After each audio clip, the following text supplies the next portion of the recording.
નમસ્કાર. આજે તારીખ 28 જુલાઈ 2024 રવિવારના રોજ સાંજે 5:30 કલાકે ઓમ કોમ્યુનિકેશન દ્વારા કવિ, નિબંધકાર, વાર્તાકાર, આત્મકથાકાર અનિલ જોશીના 85મા જન્મદિન પ્રસંગે શબ્દજ્યોતિ શીર્ષક હેઠળ સાહિત્ય સફર કાર્યક્રમનું આયોજન કરવામાં આવ્યું છે. એને ખૂબ તાળીને ખૂબ સન્માન સાથે આપણે એનું સ્વાગત કરીશું. સ્વાગત છે સર.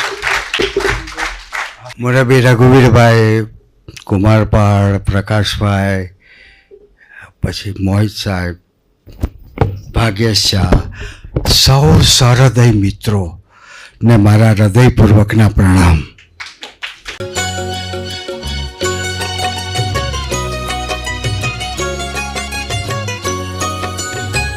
પહેલા વરસાદનો છાંટો મને વાગ્યો,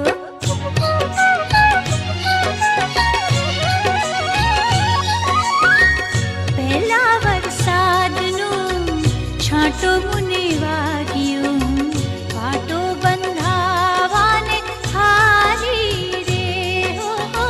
પહેલા વરસાદનો છાંટો મને વાગ્યો, પાટો બંધાવાને હારી રે. વેત વેત રોઈ કાંઈ ઊંચું થયું ને, જીવને તો ચડી ગઈ હારી. પહેલા વરસાદનો છાંટો મને વાગ્યો, પાટો બંધાવાને હારી રે હો. હવે મારી જન્મદિવસ હોય ત્યારે મને ગેબ્રિયલ ગાર્સિયા બહુ મોટા સર્જક હતા. એણે બહુ સરસ વાત કરી હતી કે બાયોલોજિકલ જન્મ તો મારી માતાએ આપી દીધો, મારું શરીર આપી દીધું, પણ એ મારો જન્મદિવસ નથી. પણ જીવનની આપાધાપીમાં, જીવનમાં કોઈ પહેલી કવિતા લખે કે પહેલું ચિત્ર દોરે કે પહેલું શિલ્પ બનાવે, એ જ એનો જન્મદિવસ હોય છે. મારી વાત કરું તો FY આર્ટ્સમાં હું ભણતો હતો, UN મહેતા આર્ટ્સ કોલેજમાં, અને એ વખતે ક્રિકેટર હતો. કવિ બવી થવાની તો કંઈ ઘેલછા નહોતી મને, એટલે હું ત્યાં ભીતપત્ર ચલાવતો અને એમાં એક કાવ્ય લખેલું મેં, ગરિયો. એ તો સીધું મેં કીધું આ લખાણું છે ભાઈ, તો કુમારમાં મોકલી દીધું બચુભાઈ રાવતને. અમારા પ્રિન્સિપાલ કહે એમ નો મોકલાય, કુમાર માટે કંઈ છપાતા હશે કંઈ તારું કાવ્ય. મેં કીધું મેં તો મોકલું યાર. મારા આશ્ચર્ય વચ્ચે મારા પિતાજી ઉપર બચુભાઈ રાવતનો લાંબો પત્ર આવ્યો અને કુમારમાં એ કાવ્ય 1961-62ના અંકમાં છાપ્યું. એ જ મારો જન્મદિવસ. બચુભાઈની ચેતનાને હું પ્રણામ કરું છું કે કવિ તરીકે મેં એ કોન્ફિડન્સ આવ્યો કે બચુભાઈ રાવતના કુમારમાં પહેલું કાવ્ય આવે, એ એમણે આટલું કાળજીપૂર્વક પત્ર લખીને છાપ્યું. એ બચુભાઈ રાવતની ચેતનાને હું પહેલાં પ્રણામ કરું છું. પછી તો શું થયું કે ક્રિકેટ રમવાનું હોય, દડો લાગ્યો આંખ ઉપર એટલે ક્રિકેટ છૂટી ગયો. રણજી ટ્રોફીના 12મા ખેલાડી તરીકે પણ મને રાખેલો, એટલે મારું કામ પાણી લઈને જવાનું, બીજું તો કંઈ નહીં. પછી ગોંડલમાં મકરંદ દવે એની પાસે જાઓ, નાથાભાઈ જોશી એની પાસે જાઓ, અને ફ્રસ્ટ્રેશન હતું. નાપાસ થઈને ઇન્ટર આર્ટ્સમાં ગુજરાતીમાં 10 માર્ક હતા કે એટલે મેં કીધું હવે હું તો કોઈ પણ રીતે લાયક જ નથી કવિતા લખ. નાપાસ થઈને ગયો. પછી મકરંદભાઈ કે ભાઈ પાસે ચાલતું, ભાઈ પાસે મને લઈ ગયા. તો ભાઈનો અવાજ ફરી ગયો, તું મોટી કવિતા લખી શકીશ. પછી નોર્મલ આવો. ભાઈ એટલે એની પાસે સાર્ત્રનું પ્લેન ટ્રુથ નામનું મેગેઝિન પડ્યું હોય, કાફકા વાંચતા હોય, વોલ્ટેર વાંચતા હોય, અને એટલી મને મજા પડી ગઈ કે પછી તો હવે કવિતા અને પછી એમ ગોંડલમાં કરતાં કરતાં મારાથી એક ગીત લખાઈ ગયું કાગળમાં. મારી કોઈ ડાળખીમાં પાંદડા નથી, મને પાનખરની બીક ના બતાવો. એકેય ડાળીથી હવે ઝીલ્યો ન જાય કોઈ રાતી કીડીનો એ ભાર. એકેય ડાળીથી હવે ઝીલ્યો ન જાય કોઈ રાતી કીડીનો એ ભાર. એક પછી એક ડાળ ખરતી જવું ન થાય, પડવાને કેટલી જવાર. હું બરફમાં ગોઠવેલું પાણી નથી, મને સૂરજની બીક ના બતાવો. મારી કોઈ ડાળખીમાં પાંદડા નથી, મને પાનખરની બીક ના બતાવો. મારી કોઈ ડાળખીમાં પાંદડા નથી, મને પાનખરની બીક ના બતાવો. મને પાનખરની બીક ના બતાવો.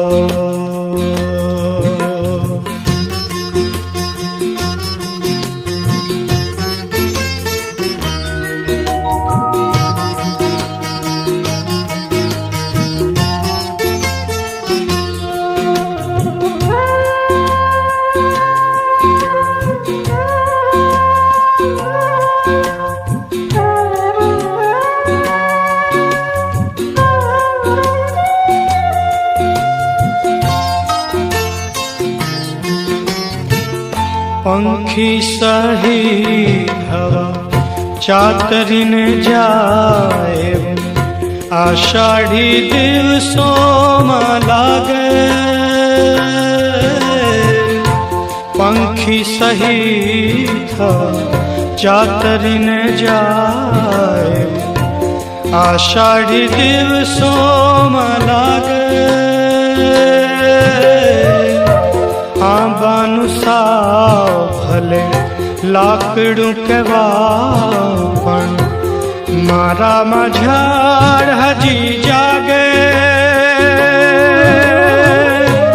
મારામાં ઝાડ હજી જાગે. માળામાં ગોઠવેલી સળી હું નથી, માળામાં ગોઠવેલી સળી હું નથી, મને વીજળીની બીક ના બતાવો. મને વીજળીની બીક ના બતાવો. આ કાગળ ઉપર લખીને હું ગોંડલમાં ભાઈ પાસે ગયો. ભાઈ ઓસરીમાં સૂતા હોય, મને કે કવિતા લખાઈ છે? ભાઈ એક ગીત લખ્યું છે. મેં સંભળાયું મારી કોઈ ડાળખીમાં. મેં કીધું ભાઈનો કેવો પ્રતિભાવ છે, જોઈ તો ખરા. પછી ભાઈ ચૂપ રહ્યા. પછી મને એને કહ્યું કે અનિલ, આ તો અભાવનું ગીત થયું, નથી તો બીક છે નહીં હોય. હવે એવું ગીત લખતું, મારી ડાળખીમાં ભરપૂર પાંદડા છે, ભરપૂર પંખીઓના માળા છે, ભરપૂર સમૃદ્ધિ છે, છતાંય મને પાનખરની બીક નથી. આ ભાઈનો પ્રતિભાવ હતો. એ ગીત ભાઈ જીવતા હતા ત્યાં સુધી હું લખી શક્યો નહોતો. મને એમ કે સાચું વિવેચન આ હતું કે બધું જ છે છતાં બીક ન હોય. કશું હોય નહીં તો બીક જ નથી ને કાંઈ. લઈ જાઓ, બાવો બેઠો જપે, જે આવે તે ખપે. એટલે આપણે એ બાવા નથી થવું. એટલે મારી કવિતાની યાત્રા છે એ ધીમે ધીમે ચાલી. નીચવાને પાંદડે ઓઢ્યા માધવ તમે, નીચવાને પાંદડે ઓઢ્યા માધવ તમે, એટલે હું બાલ તોડું. નીચવાને પાંદડે ઓઢ્યા માધવ તમે, એટલે હું પાન તો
ચાતો મળે સજ છાડી,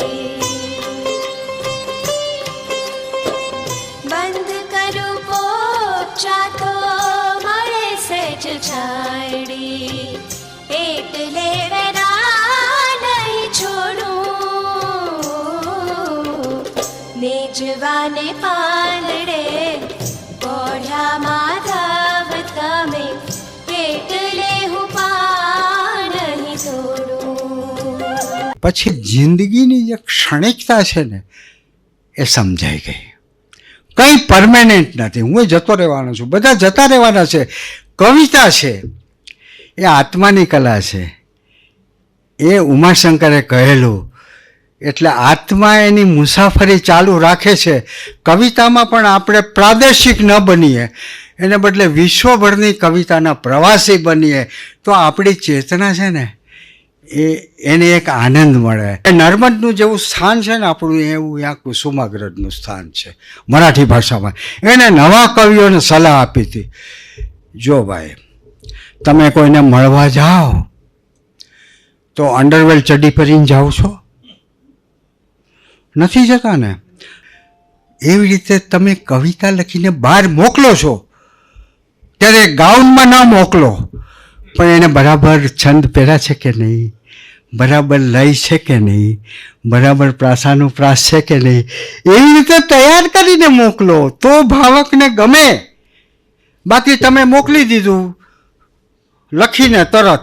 હવે એવું લાગે છે ઘણીવાર તો આપણે ત્યાં એવું લાગે છે કે કવિતા લખવાનો એક ગ્રહ ઉદ્યોગ બની ગયો છે આપણે ત્યાં. મઠિયા પાપડ વણીએ ને આમ રોજ ઉત્તર સંડાના મઠિયા, આ ખાઓ.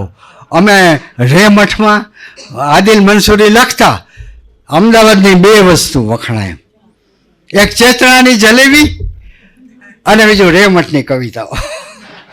એટલે શું છે કે આપણે કાવ્યમ યશસે અર્થકૃતે વ્યવહાર વિદે શિવેતરક્ષતે કાંતા સંમિતતયા ઉપદેશ યુજે. એટલે આમાં શું છે, યશ મળે ભાઈ, આ મળ્યા યશ. હવે એનાથી શું અર્થકૃતે એ અત્યારે મેઇન થઈ ગયું છે. કાવ્યમ અર્થકૃતે વ્યવહાર. તમે તમારો કાવ્ય સંગ્રહ આપો, આ મારું બીજું પુષ્પ નમસ્તે, એ વ્યવહાર વિદે. વ્યવહાર વિદે અને અપેક્ષા હોય કંઈક લખો, કંઈક લખો. અરે એટલે શું છે, આ જે વ્યવહાર વિદે કાંતા સંમિતતયા ઉપદેશ્યું છે. જેમ સ્ત્રી એના પતિને ઉપદેશ આપતી હોય ને એવી રીતે એ ઉપદેશ આપે. પહેલે પગથિયે મારી ઓળખ મેલીને, બીજે પગથિયે મેલ્યા ગામ, બીજે પગથિયે મેલ્યા ગામ. પહેલે પગથિયે મારી ઓળખ મેલીને, બીજે પગથિયે મેલ્યા ગામ, બીજે પગથિયે મેલ્યા ગામ.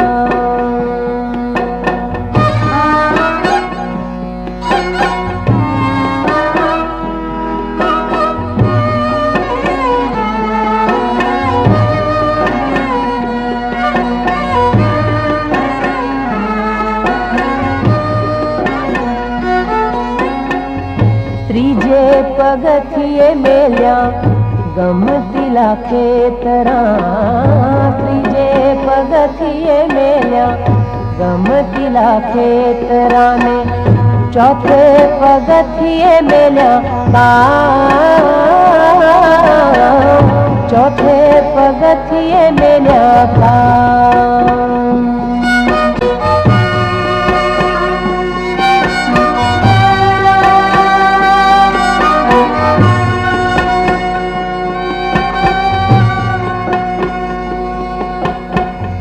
પાંચમે પગથિયે મીઠો દરિયો મેલ્યો,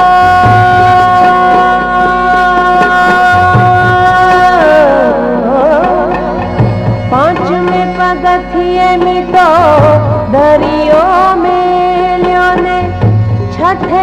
पगथिए मेली होड़ी छठे पगथिए मेली होड़ी શિવેત રક્ષતે શિવની અરે કુમાર સંભવ વાંચું આંખમાં મારી એક જ ઈચ્છા છે, મારે કેદારનાથ જવું હતું. પાર્વતીએ જે પંચાંગની તપ કર્યું હતું એમાં પાર્વતીના એ મને ભગત સાહેબે વાત કરી હતી સાહેબ. શંકર ભગવાનના લગ્ન થયા હિમાલય પુત્રી પાર્વતી સાથે, એટલે બધા દેવો કામદેવને બાળી નાખ્યો હતો ને. હવે પાર્વતીનો હસ્તમેળાપ થાય ત્યારે શંકરના ભાવ શું છે એ આપણે જોવા છે.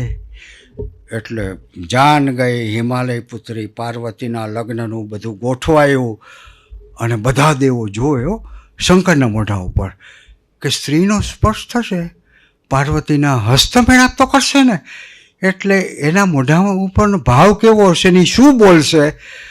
પછી બધા દેવો આકાશમાં આમ કરી જેવો હસ્તમેળાપનો સમય આવ્યો, પાર્વતીનો હાથ શંકરના હાથમાં ગયો ત્યારે કાલિદાસે શંકરના મોઢામાં એક જ વાક્ય મૂક્યું, હિમાલયનો હાથ કેટલો ઠંડો છે.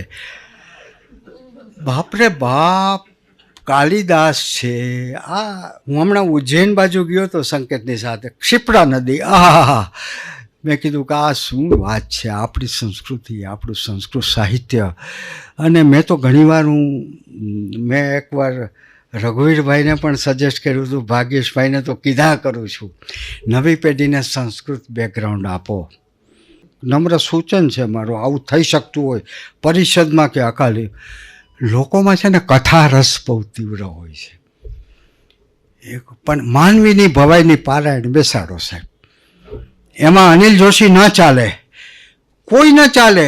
એમાં કોઈ સારી રીતે વાર્તા કહેનાર હોય, એનો પ્રયોગ મેં ભારતીય વિદ્યાભવનમાં કરેલો. ઉપેન્દ્ર ત્રિવેદી મેઘાણીની વેવિશાળની રજૂઆત કરો, આખો હોલ પેક, માનવીની ભવાઈની તમે કથા કરો 2 દિવસની. એ કથા કે રસતરબોળ, એવા કેટલી અદ્ભુત નવલકથાઓ છે આપણી પાસે.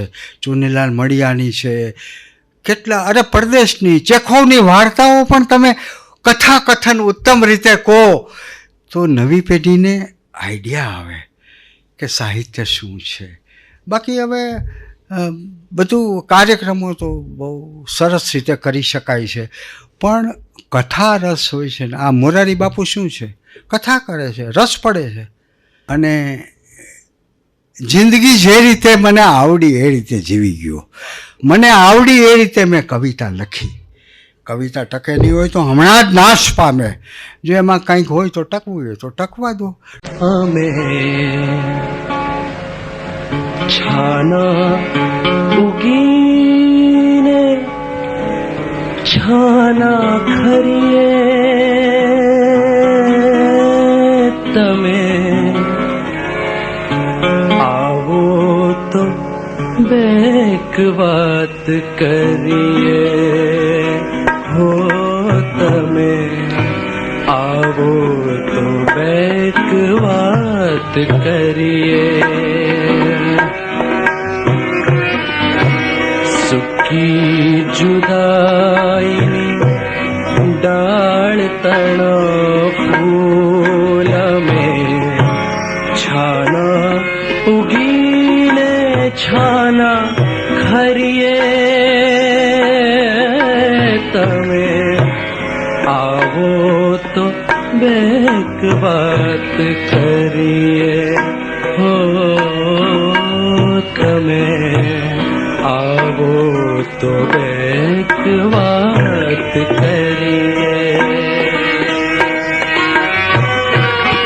મને તો આ જે વાત યાદ આવે છે, ઘણી બધી વાત યાદ આવે છે કવિતાની, પણ મારી પાસે સમય મર્યાદા છે ને મારા આયુષ્યને પણ સમય મર્યાદા છે. 85 વર્ષ થયા છે. આઈ ડોન્ટ નો કેટલા વર્ષ. હું માનું છું એક જ વાક્ય કહીશ અંતમાં. મારો બર્થડે છે. I do not invite you to my home because it is small. I will invite you to my loneliness because it is vast. ખરાબમાં ખરાબ પરિસ્થિતિ હોય ને તો તારી કૃપા વેલકમ. ઉંમર થઈ એટલે બધા મહેમાનો આવે, ગોઠણ પીડા આવે, પગ જરા લડખડે, હા લડખડે, ત્યારે મને પેલો શેર યાદ આવે દાગનો, હોશો હવાસ તાબો તબા દાગ જા ચૂકે. પહેલાં સાંભળવાની શક્તિ જાય, પછી આંખની શક્તિ જાય, પછી ચાલવાની શક્તિ જાય, લથડિયા ખાય. એટલે દાગ સાહેબ એમ કે છે હોશો હવાસ તાબો તબા દાગ જા ચુકે, अब हम भी जाने वाले हैं. सामान तो गया, પેલા આપણો સામાન પહોંચી જાય. This is life. This is life. ખૂબ ખૂબ આભાર. झीना झीना रे आके थी हमने